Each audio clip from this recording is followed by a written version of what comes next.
How do our listeners, because we've got all these entrepreneurs that are listening right now, how do they create the experience, the convenient experience for their customers?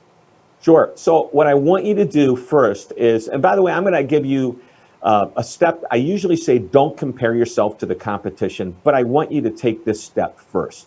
I want you to look at your competitors and say, what are they doing that we don't do? And hopefully you'll say, there's nothing.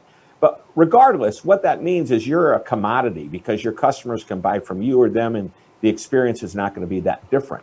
So first, look at your competitors. What are they doing that you might not be doing? Then I want you to look at a broader industry. I want you to sit down with some people in your organization, and I want you to write down the names of the companies that you love doing business with. It could be Amazon. It could be the restaurant down the street. It could be the manufacturer who's got an inside sales rep that's so good that you just love that person and you would never do business with anyone else.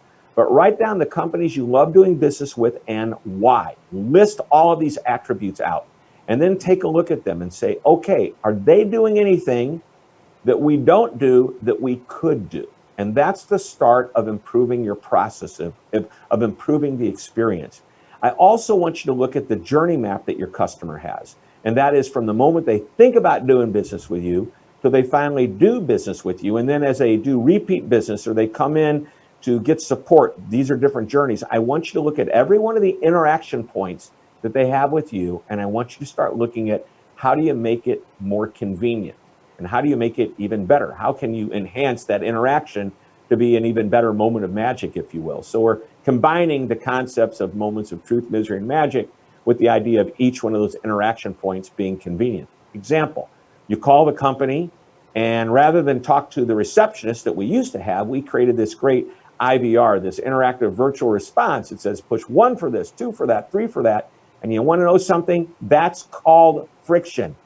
Every survey I look at, customers do not like the IVR.